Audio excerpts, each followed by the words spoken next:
Will the Milky Way galaxy merge with Andromeda galaxy? क्या हमारी milky वे Galaxy Andromeda Galaxy से मिलेगी?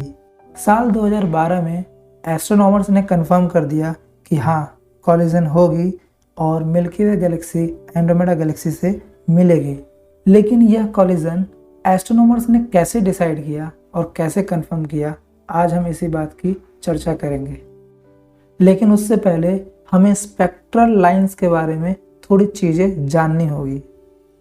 Spectral lines वो लाइंस होती हैं जो किसी भी एलिमेंट के द्वारा एमिट की जाती है। जब भी कोई भी एलिमेंट हो सकता है, सोडियम, पोटेशियम, कार्बन, वह अगर कोई इलेक्ट्रोमैग्नेटिक वेव छोड़ता है तो उसकी इस पर एक स्पेक्ट्रल लाइंस बनती है। लाइट की भी एक स्पेक्ट्रल लाइन होती है। उन लाइंस में नॉर्मल पोजीशंस होते हैं डिफरेंट कलर्स के। एक एंड पे हम रेड कलर को रखते हैं जिसकी एनर्जी बहुत कम होती है, दूसरी तरफ हम ब्लू कलर को रखते हैं जिसकी एनर्जी बहुत हाई होती है। कोई भी एलिमेंट जब कोई लाइट एमिट करता है तो उसकी एनर्जी बहुत हाई होती है, लेकिन समय के साथ और ज़्यादा डिस्टेंस ट्रेवल करने से वह लाइट अपनी एनर्जी खोने लगता है। और यदि वह लाइट अपनी एनर्जी खोता है तो उसकी वेवलेंथ बड़ी हो जाती है, स्ट्रेच हो जाती है, जिससे उसका कलर रेड की तरफ शिफ्ट हो जाता है। इसी को हम रेड शिफ्ट कहते हैं।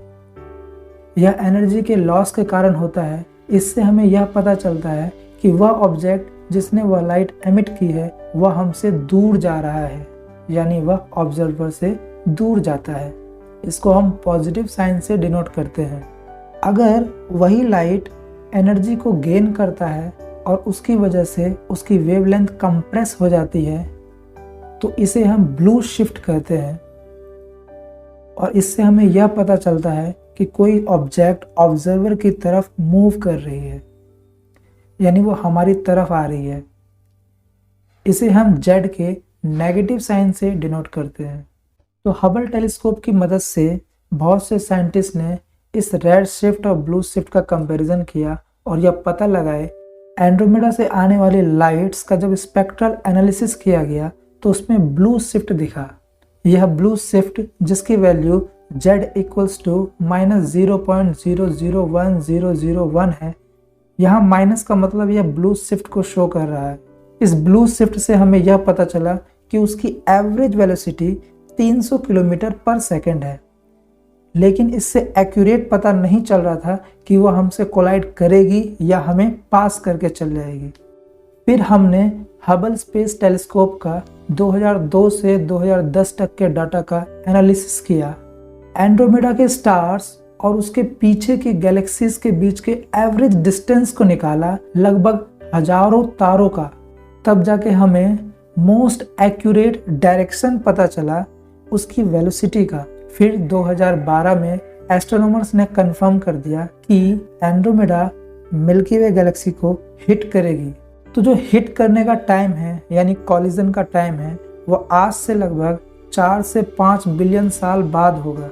रिसेंटली एस्ट्रोनॉमर्स को यह पता चला कि जो हेलोज होते हैं, हेलोज गैलेक्सी के एटमॉस्फेयर को कहते हैं, जो उसको चारों तरफ से घेरता है। यह एक गैस का क्लाउड होता है जिसके अंदर स्टार फॉर्मेशन के मटेरियल्स होते हैं। तो एस्ट्रोनॉमर्स को एंड्रोमेडा के चारों तरफ बहुत ही बड़ा हेलोज मिला और यह पता लगाया गया कि एंड्रोमेडा और मिल्की वे गैलेक्सी का साइज सिमिलर ही है, तो उनके हेलोज का साइज भी सिमिलर ही होगा। और अगर यह बात सही है तो इसका मतलब दोनों गैलेक्सी के हेलोज ने इंटरेक्शन करना स्टार्ट कर दिया है, यानी कॉलिजन स्टार्ट हो चुकी है। लेकिन गैलेक्सीज का कॉलिजन 4 से 5 बिलियन साल बाद ही होगा। और दोनों गैलेक्सीज कोलाइड करते करते कब एक नई गैलेक्सी बनेगी, इसमें पूरा समय 2 बिलियन साल का लगेगा। यानी हमें आज से 6 से 7 बिलियन साल बाद एक नई गैलेक्सी मिलेगी। अब सवाल ये बनता है कि हमारा क्या होगा।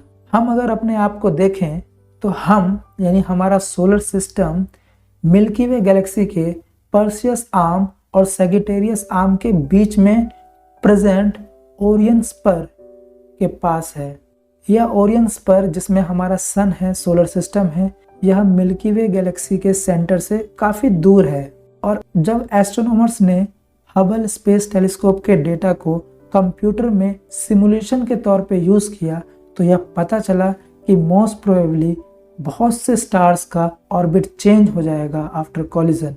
उसमें हमारा सन भी होगा और जब नई गैलेक्सी बनेगी तो उसके कोर के हम बहुत करीब होंगे, यानी हमारा सन बहुत करीब होगा। ये तो बात है सन की जो बिलियंस ऑफ ईयर्स बाद होगी, लेकिन अर्थ पृथ्वी तो खत्म हो जाएगी अगले कुछ ही सालों में, बिकॉज सन की लुमिनोसिटी बहुत ही बढ़ रही है। सन की लुमिनोसिटी बहुत तेजी से बढ़ेगी और सन इवेंचुअली सारे इनर प्लैनेट्स को खा जाएगा और फिर सन रेड जाइंट बन जाएगा। ये तो बात रही सन की और अर्थ की। ह्यूमन का क्या होगा और इसकी कहानी हम दूसरे वीडियो में करेंगे। अभी आप बताइए कि आपको कौन सा भाग सबसे इंटरेस्टिंग लगा। Please comment below. Thank you.